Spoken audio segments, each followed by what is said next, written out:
Hello everyone, welcome back. Thank you so much for joining me. Today we are doing another round of worst celebrity makeup looks ever. So I literally just go into Google and I Google worst celebrity makeup and I found some pictures and I'm going to share them with you and talk about why they're bad, why they appear to be bad, why they're actually not so bad, and why I don't understand why it's been called a bad thing, whatever. Anyway, just before we get into that today, if this is your first time here, hi, my name is Robert. I'm a professional makeup artist here on YouTube and also in real life, and it's my goal to help you become a pro yourself or just someone who's really good at makeup. So if that sounds like something you are interested in, then do please consider subscribing.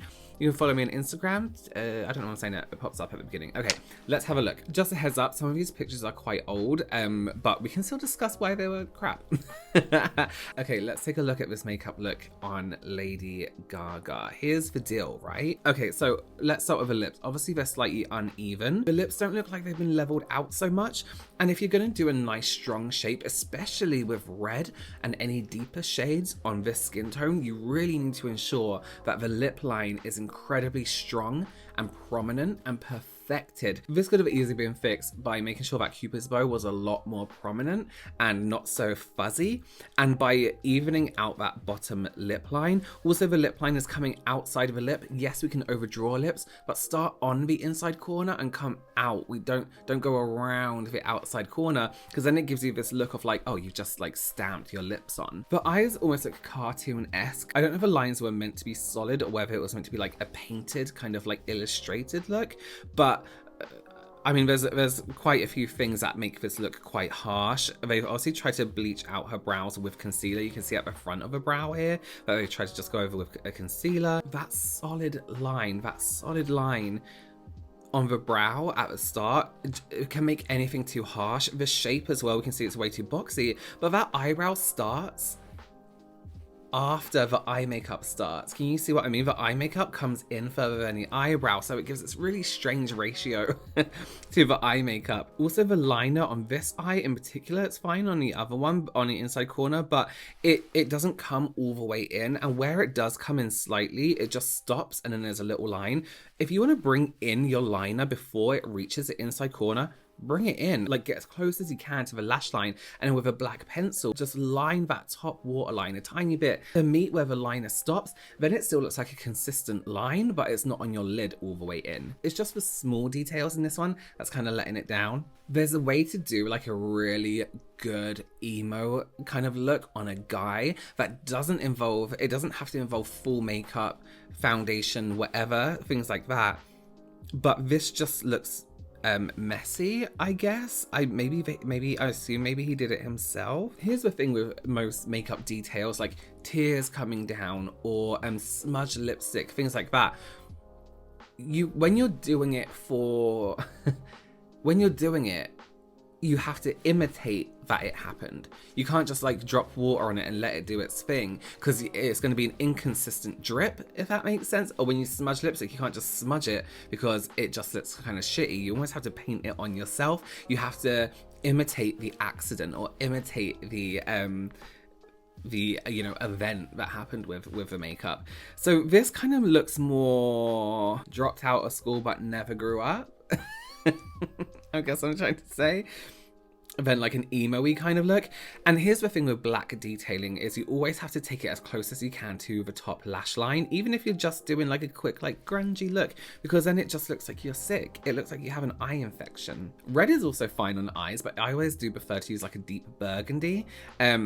Red isn't always safe to use around the eyes, we know this, but if we're gonna do it, a deeper burgundy looks good because it is red, but it doesn't look painful red. It has that kind of more of a deeper tone to it, so it looks, it kind of blends with the black a little bit more. If you're gonna use red and black and do this whole hollowing out of the eyes, it is gonna make everything else, if you're not wearing foundation, look a lot more obvious. So cover whatever that is on the lip. You could easily find a lip pencil that's a similar color to his lip and just shade it in, and then a bit of lip balm.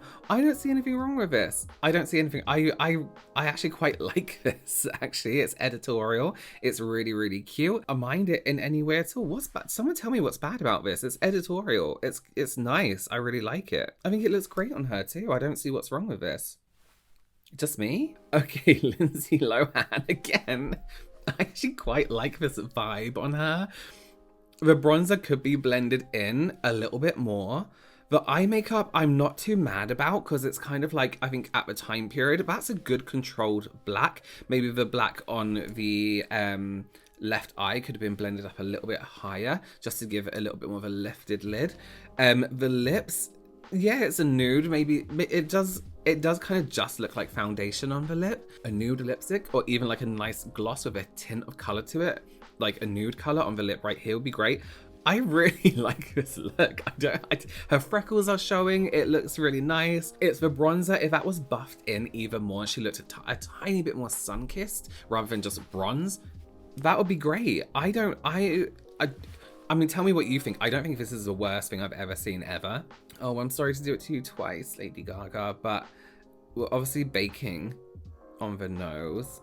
When you use a really strong prominent color like black, you better get it symmetrical and it better blend perfectly because you can see every single detail. This was similar to like the Tyra Banks one that I did. As soon as a flash goes off, or as soon as the lighting changes, you can see every patch, every bit you've missed. And same with like the arches and the eye. These are, you can tell they're uneven already. One side is deeper than the other. So you really need to make sure you're on point and each eye is symmetrical because it becomes extremely, extremely obvious when it's not. And you can kind of see, again, you can see where they try to build up the black in different area, where products have dried quicker than the other perhaps. I'm looking at this and thinking maybe they used a gel liner on the lid and tried to blend it out. They dry quickly and then tried to go over the top with powder and couldn't quite get it because the blending's a bit rigid rather than smooth. So it looks like a product has dried on the lid quicker than expected and then they tried to blend it out. Oh, you know what? For the time, the eyes, it's not so bad. However, if we do look at like the inside of the eye, get something dark on that inside corner, and just because it just looks like unfinished to me, in my opinion, I would definitely finish it up. But I like the dark with the glitter. I think that's really, really nice. I think that's cute. Let's go to the lip. Again, it's this feathering. This is why you have to be so careful when you overdraw your lip. Only to overdraw it slightly. Trust me, a millimeter, I don't know measurements, so I actually don't know how big that is. The tiniest amount of overdrawing can make an impact. It doesn't have to be over the top. Also, again, it's that hoop around the mouth. This pencil was either blunt or the person who did it just didn't care. Can you notice as well on the left side of the lip how her lip is straight like this? And what they've done is try to curve it, but they've curved it out and then started bringing the curve in before it even gets to the top of the lip and then kind of gone straight forward. If I was to, and then they've left the Cupid's bow how it is. So what we could have done here is from the top of the Cupid's bow, from that point, just very gently curved it out and then tucked it into the inside of the lip there. We would have got a nice plump look and we could have kept that shape, but this looks overdrawn. It looks extremely, extremely obvious. Outline is generally kind of fluffy, you know, like it looks like not much detail has gone into it. And you're doing a really strong lip and you can't quite get that lip. Let me show you. Do be extremely careful because obviously colors like red and stuff like that tend to smudge. But if you can't quite get the lip, angle brush and some concealer, and you go around a look like this and sharpen that lip. That's all you have to do. And then if you want to, you can go back over with a lip pencil to make it even sharper. And remember as well, do your lip liner, do the lipstick, but you can go back in with your liner afterwards. Okay, Ariana Grande. We're not going to look at the skin here because this is just human skin and how makeup looks on skin. This must be like the lip episode because this is another very fluffy lip. The bottom lip, here's a little trick for you, right? Dominic Skinner taught me this. He is a makeup artist. He is on Glow Up. He's the judge on it, basically. So he told me, when you're doing your lip liner, you draw like this, right? So you get that really sharp line when you're going up. If you flip it around when you're doing your bottom lip, like this, you're gonna get the sharp line that way too. If you go in this way, you're using the whole edge or a little tiny edge of that pencil bit there. So you're gonna get a fluffier finish, and it really, really does work. A little tip to see if a line under your lip is even if you can't see it is to look in the mirror, and this is a great one for makeup artists as well. Chin up slightly, hold your compact underneath, and you can see your bottom of the lip in the mirror, and you'll be able to see in the mirror in front of you if that line is straight or if it looks slightly dodgy. Okay, so for most of my audience are Americans, so for those of you who don't know, this is Amy Childs. She is famous for being in a show called The Only Way is Essex. It's a reality show about people who live in Essex, which is a part of England.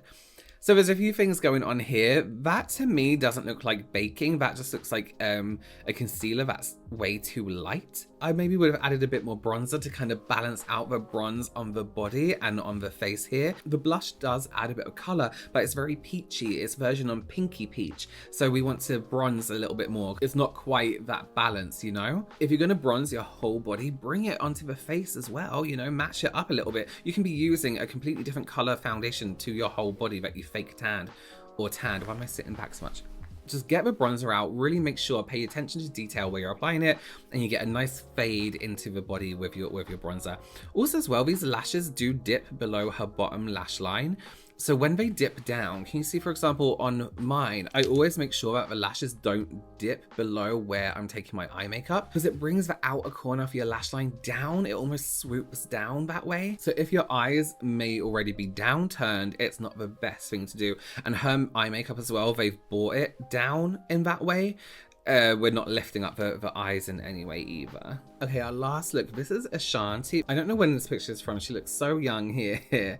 Ashanti, okay, so here's, okay, the colors, people see like blue and pink and they're like, that's not, these colors are verging on complementary to each other, if we kind of nudge that way a little bit. So it's not the worst thing I've ever seen. Here's why it doesn't quite work so well maybe on camera. All like the, I guess like information our brain is taking in is all here, and it almost completely stops like right here. So what would have been a really great idea is to define her eyebrows a little bit more, get a little bit more definition in there. Maybe we could deepen around the hairline with a bronzer or something, just to add more structure to the top half of her face, because it's making all her face look like it's down here on this part of her head. We've lost any kind of definition from here up. This strong color under the eye is a really cool look to do. I really like it. I love the darker blue and I like the lighter blue they put on top. But what's missing is more structure to the rest of the face. Structure, that's all we need. Not color, just structure. Just has to be some definition. So those were some of the worst celebrity makeup looks. I would love to know what you think below. Let me know if you've had any kind of like makeup mishaps in your lifetime. I love those stories. Thank you so much for joining me. Please consider subscribing and give this video a big thumbs up. And I will see you very, very soon. Bye.